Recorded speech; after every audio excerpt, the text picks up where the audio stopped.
So I'm with Gordon, and we met up at the influencer marketing World.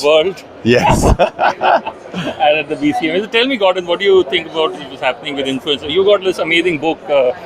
Show me the book that you've just got. Well, you got an English well, version that's the one that we published in 2021, which was March. Yeah. And then more recently, I went over to Brazil to launch the first translated version of Influencer Marketing Strategy.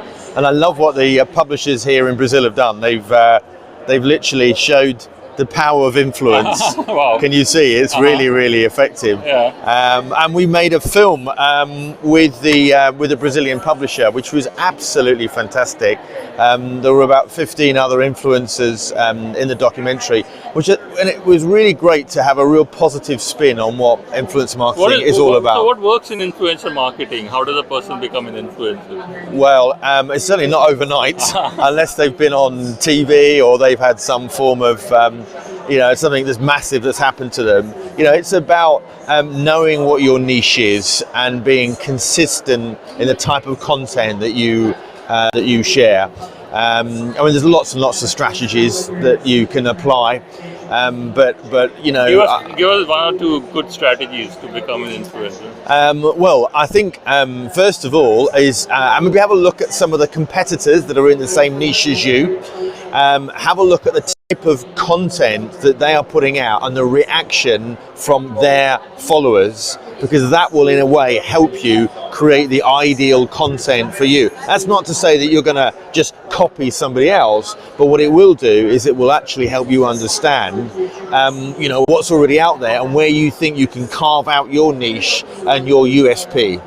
You were talking with some interesting stuff about an old lady who has become a fantastic influencer, and she's 80 years old or something like that. Oh yeah, and also because obviously if you think about, amongst a lot of young people, there's loads of people that are in this under 30. In fact, the average age of an influencer is 28. Wow.